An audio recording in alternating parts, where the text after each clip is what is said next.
Standing up in McKinney. This is According to Callus. And it is episode 413 entitled Tuesday Mourning. Yes, that's right.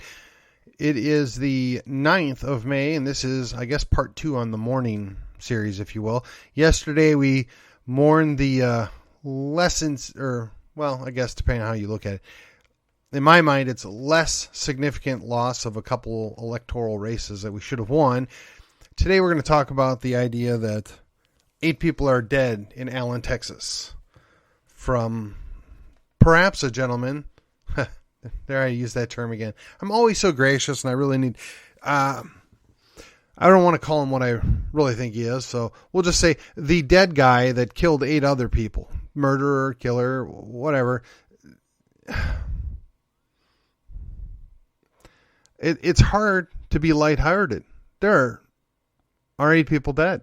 There's at least 16 families that are devastated by this loss. And, you know, the challenge is the how, the why, what to blame. How did this happen? What do we do next? And I think those are all appropriate feelings, you know, emotional concerns. And, you know, I know Mr. Spainhauer. I would fair to say that he and I are not friends. We're acquaintances. And I appreciate and applaud the fact that he went out of his way to help some people. But then for that same guy to turn around and put out a political screed, at least that's what they showed on TV. Man, he knows better. He should have done better. Come on. Have a little class.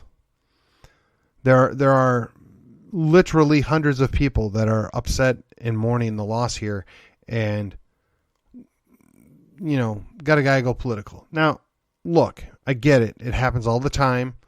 Every mass shooting, every bad event, people go political. It's second nature at this time. But I'd really hoped for better from this guy. I'd really hoped that in Texas we would keep our heads high and, you know, talk like Texans, or at least Texians, Tejanos, whatever. But I'm not going to beat the guy up. Chances are he was shell-shocked and emotional and probably not thinking very clearly either. So I'm going to give him grace. I try my darndest to give lots of people grace. Grace that maybe is the embodiment of something not deserved, but I try and give it anyway. I try and be friendly and even-handed and fair to people, even people I know that don't like me.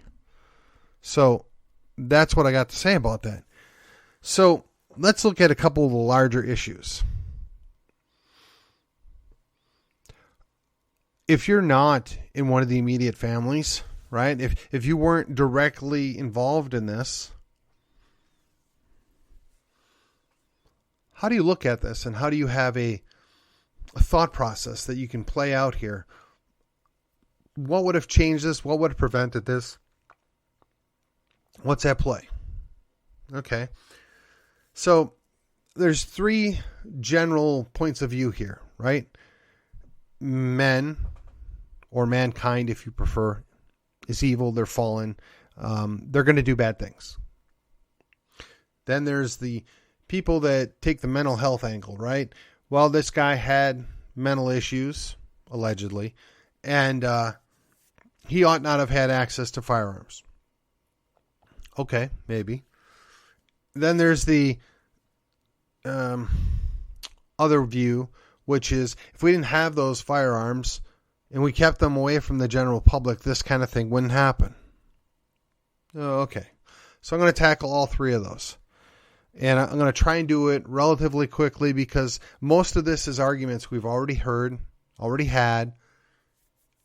And admittedly, it's still quite emotional. I mean, it's hard to detach yourself from it. I live 10 minutes from where this happened, if that. And it's depressing. I mean, Allen's been this perfect little bubble town. McKinney's got its troubles. Frisco's got its troubles. But Allen really doesn't have these troubles. What happened? Well, a couple of things of note, and don't read too deeply into it, but they still need to be said. One, The guy didn't actually live in Allen. He's from Dallas. Now, whether he was there his whole life or not, don't know. The guy apparently, maybe, wasn't born here.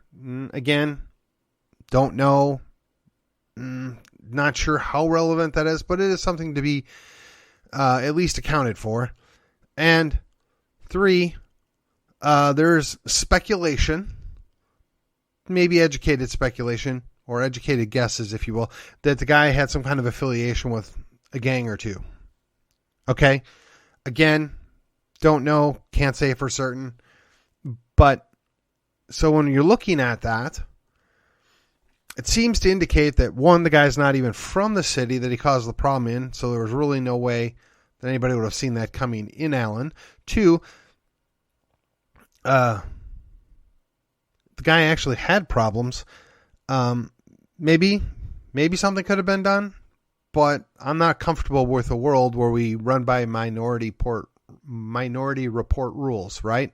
I'm not going to base current law on future possible misdeeds. That's crazy. And 3, if he had a mental health issue, unless he sought treatment, and unless that treatment decided that there was a serious issue here, nobody would have taken action.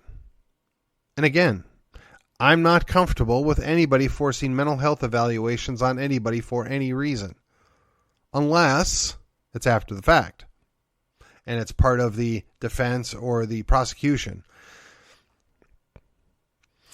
So the second piece of this puzzle is we've got a mental health issue. Okay, that's fine. And there's several elected officials that are going to trot out all sorts of neat government programs to address government funded or government supplied or government oversight on mental health programs. Well, first of all, I don't trust government. Second of all, I don't trust government programs. And thirdly, I really don't trust government employees. Fauci, anyone? So for me, that's a major hang-up. But even if I'm willing to set that aside, my natural distrust of people that don't deserve my trust,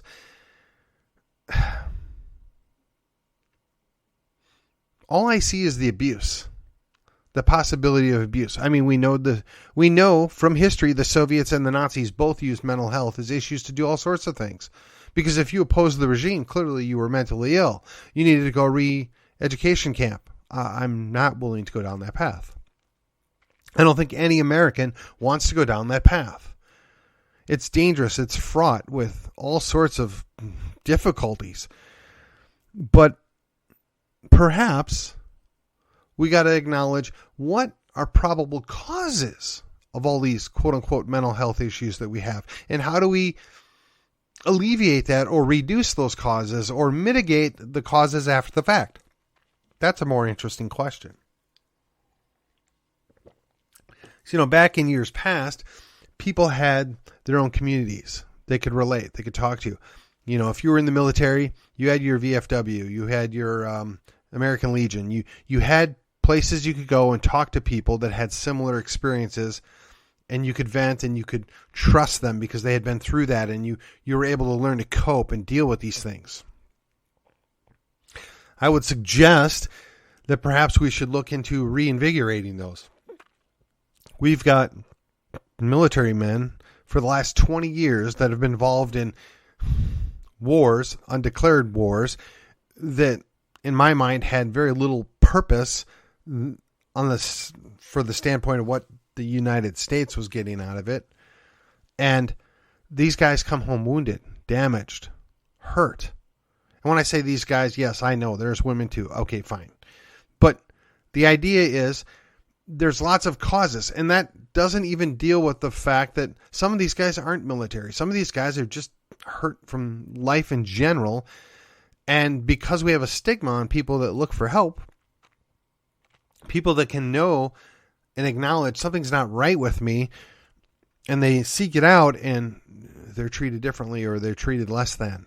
And I'm not sure that's what's for the best. But that's where we're at. And I don't think government's the proper vector for a solution. So if you've got your VFW, your American Legion post, you've got churches, right? Or local communities. I mean, maybe your temple of choice. Those people should be looking out for their people. I mean, look, I served. I never saw combat. My active duty was peacetime Navy on the Atlantic coast. In the Navy, we would have called it escape duty. I enjoyed my time there, but I didn't have to deal with all the stuff that these guys did, or they've seen or heard. And I'll tell you, that time, that brief time I was in active, and then the little bit of time I did in reserves afterwards, it still affected me. It affects me to this day. I mean, every once in a while I slip into the lingo, and I certainly can talk like a sailor when I'm not behaving myself. In fairness, I probably already spoke like a sailor before I became a sailor. But that being said, we expect more from ourselves as adults, as Christians. We're not going to behave in such a way that's dishonorable. But if you don't know any different, if that's all you have, if you're circling the drain of despair, it leaves you open to doing some things that you otherwise might not have done. So what's the solution? It's community. We spend an awful lot of time pointing the finger at each other. I mean, I'm guilty at it from doing that from time to time, right? Oh, he's a Democrat. He's a progressive. He's a pagan. He's a whatever. I mean, yeah, okay. But I'm also careful to say I don't actually hate any of these people. I don't wish ill onto them. I'd be more than happy to have a conversation with any or all of them, given the opportunity. I might not like what they have to say any more than they like what I have to say, but I'm not going to run the other way. I'm willing to do that, but do we have communities that still do that? I don't know. And then there's all those different things that we've done to ourselves over the years, particularly people that are my age or a little younger, when they amped up the scheduling of injections of things that are supposed to help you, but they do it at such a short schedule that perhaps it causes more damage than the good it brings. But again, what do I know? But realistically, the last piece of this puzzle is the one that's most concerning. Every time something like this happens, there's a mad rush to disarm the public. And setting the Founding Fathers aside, let's look at this. And I'm going to be honest, this is not just my answer or not my story. It comes from a friend of mine. And he basically said, there's always going to be guns. Always. So the question is, do you want all the criminals to have guns? Or everyone to have guns? Because government's never going to give up their guns. And in some people's mind, government is interchangeable with criminal. I'm not sure I would go that far, but I can certainly see their argument, because typically when the general population is disarmed, the government becomes tyrannical and criminal. Maybe it's a little chicken and the egg, I don't know, but it's something to be concerned about. So no, I'm not in favor of disarming the public. I'm not in favor of red flag laws. I'm not in favor of psychological evaluations by people that, quite frankly, I wouldn't talk to under any circumstance. I'm not okay with that. And just because there's a couple of guys that have an R after their name that'll likely line up with a whole bunch of people that have a D after their name, and they pass a law, doesn't mean I'm going to go along with it. Doesn't mean that I agree with it. Doesn't mean that it's constitutional or appropriate. But they'll try. And they're going to do it as a salve. They're going to try and tell the general public it's for their own good. They're going to try and sell people on the idea that we're going to make it harder to get firearms. Well, let me ask you, realistically, do you think that in prison it's hard to get drugs? I mean, drugs are already illegal. You're in prison, which is a confined environment with limited access, and yet those guys seem to be able to get pretty much whatever they want. So if that doesn't prove the point, I don't know what will. So again, going back to the original premise, do you want only the bad guys to have guns or for everybody to have guns? It's a simple solution. Now, look, I'm not excited about every Tom, Dick, Harry wandering around with a pistol on their hip, but it doesn't offend me or bother me either. I'm neutral. Because I figure the chances are that if there's a whole bunch of people with a pistol on their hip, there's going to be a lot less likelihood that some moron is going to show up with a rifle and try and take out a bunch of people.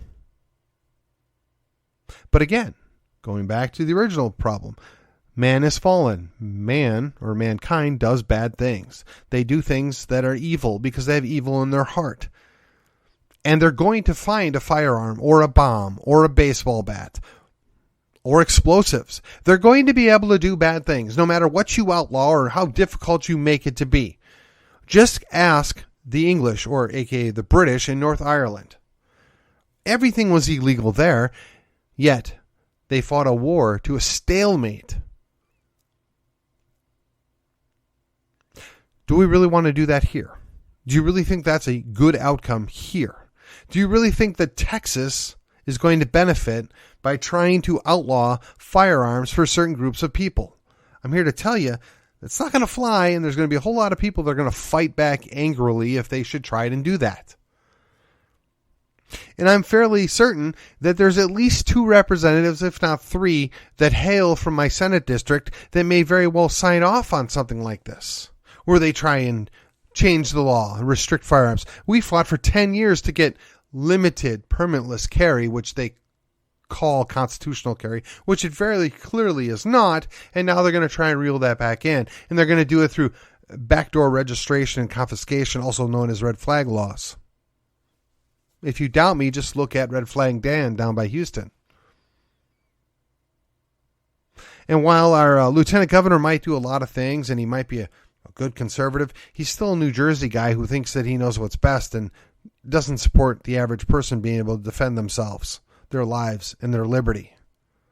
And how do I know that? Because he's done nothing overtly to expand gun ownership rights and to recognize them as pre-existing. So yeah, maybe this is upsetting to people. Maybe this is not the right time to put this forward, but I got to be honest with you. When is the wrong time? Something terrible happened. Some people died. Doesn't make any difference if the guy would have driven a truck through the crowd, which happened in Waukesha, Wisconsin about 2 years ago, and also happened out by El Paso, I guess, the same day, and killed multiple people. But are we going to turn around and then ban trucks? Or I know, there was a guy that wielded a machete and or a knife and went and cut up a bunch of people in some other country.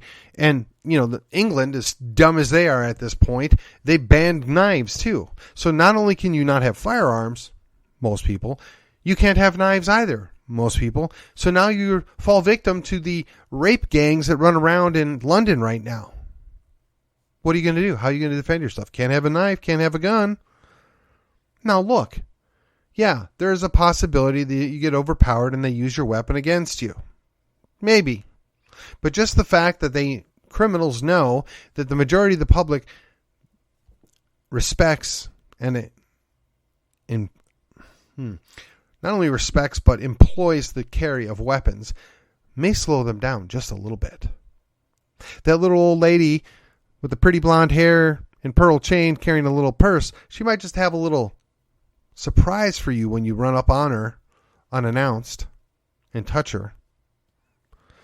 If I'm thinking like a criminal, that's a risk I don't want to take.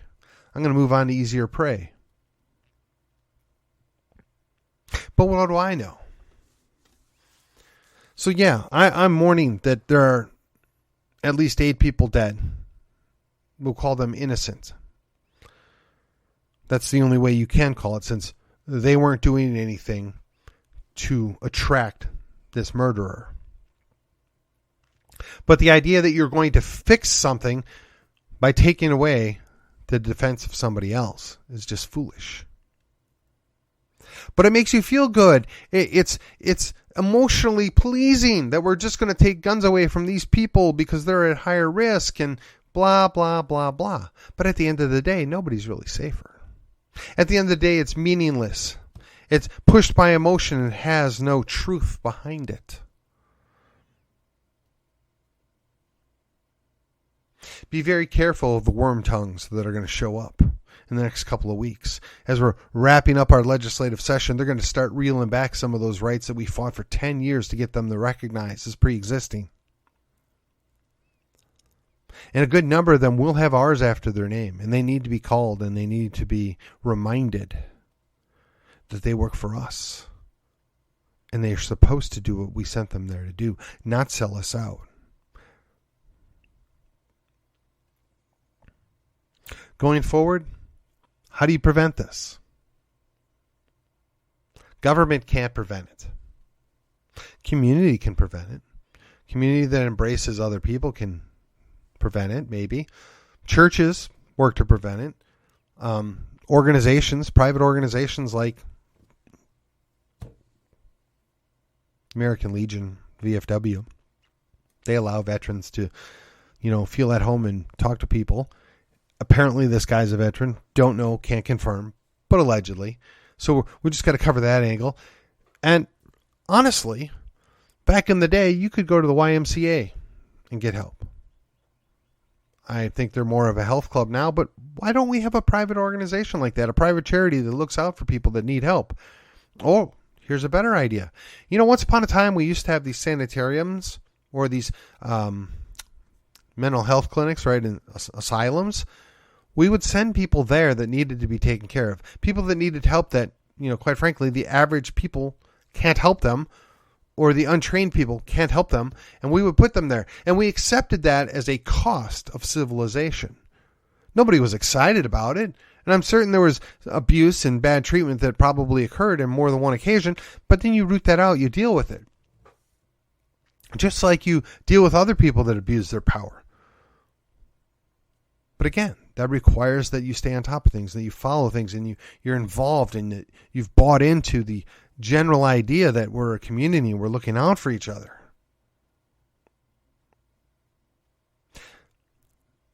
But really and truly, I think the biggest opportunity here is for our local churches to be extra cautious, extra involved, looking for the least of these around them. I don't know what that looks like. I don't have a good answer. I'm going to be honest. But I would trust a church organization over any arm of government all day long and twice on Sunday. Or I should say all week long and twice on Sunday. This is both easy and difficult. It's easy that we know it's wrong. The difficulty is determining what's the best way to address it to mitigate this from happening again. But again, you go back to the original problem. Man is fallen. Man is sinful. Man is going to do bad things. Mankind has fallen and cannot be redeemed by themselves. Once you accept that, once you understand that, you can address how might we do this? What might be the best way to prevent this? Taking away one weapon only leaves another weapon. Taking away one avenue of conflict only leaves another avenue of conflict. You have to deal with the fallen people. You have to deal with the people that need your help. That's how you solve these issues. The tools that they use are just that, tools.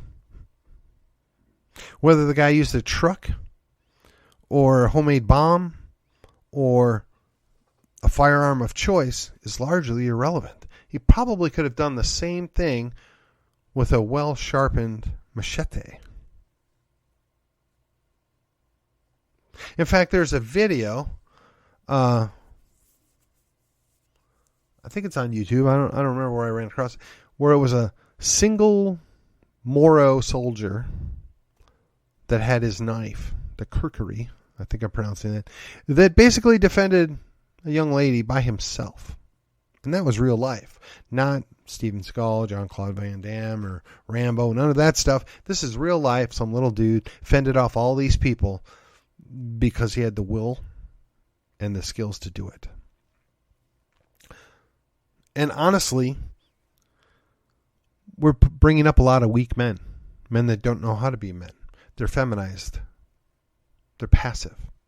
They're soft.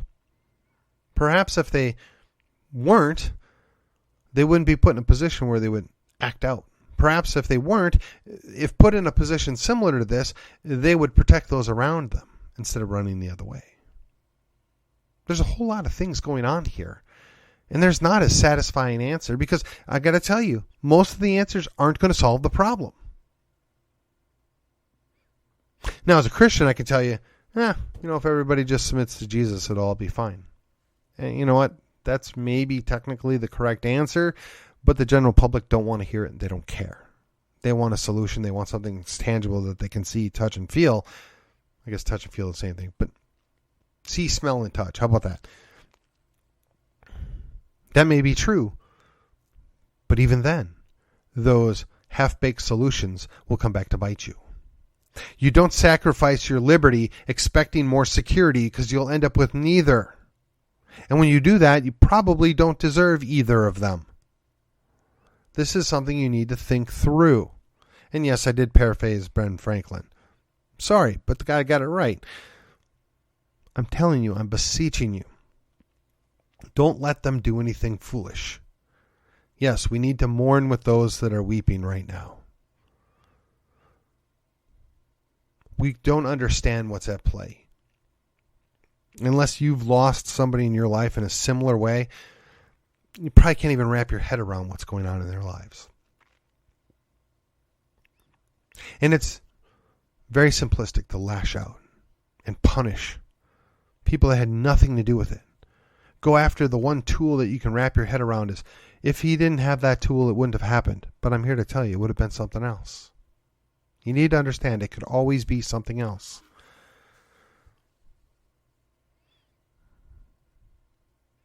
The way forward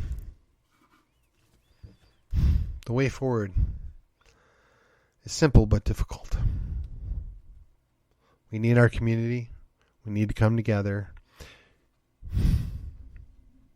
Honestly, a lot of people need to bend the knee. But beyond that, we need to find out, first and foremost, what motivated this person, this killer, this murderer. What was his motivation? What did he hope to accomplish? Perhaps he got what he wanted, which was suicide by cop. Who knows? And really, last thing I want to leave with you. In God's blessing, there was a police officer that was nearby for another reason and was able to put a stop to this before there were several multiples of the 8 that died. Maybe under different circumstances, somebody else would have done something about it. I mean, I got to be honest. If I were there, I'd like to think that I'd run towards the danger. I'd like to think that maybe I'd take my loved ones away and try and get back to take the guy down. But I don't know. I've never had to face that. I'm not going to blow smoke and say, oh, absolutely 100% I'm the man's man and I'm going to do it. I don't know. I'd like to think so. That would be my mindset. But when it's facing you down and right in front of you, what are you going to do?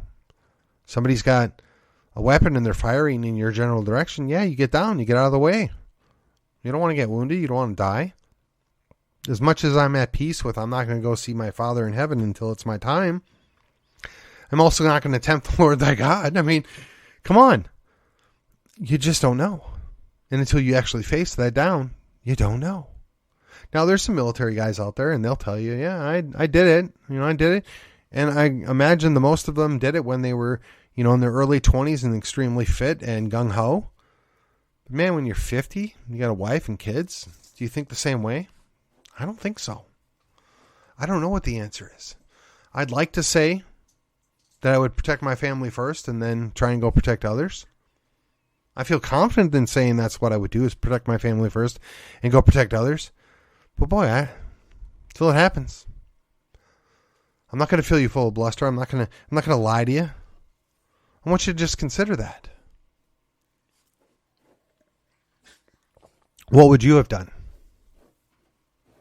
What if it was a truck that's barreling down the path? Do you get out of the way? Do you take your family safe and do you try and take it out? Oh, but how do you take out a truck? I mean, it's easy to see how you take out a guy with a gun. You tackle him from the side or from behind. But if he's in a truck, I mean, short of running your car into him, how do you stop it?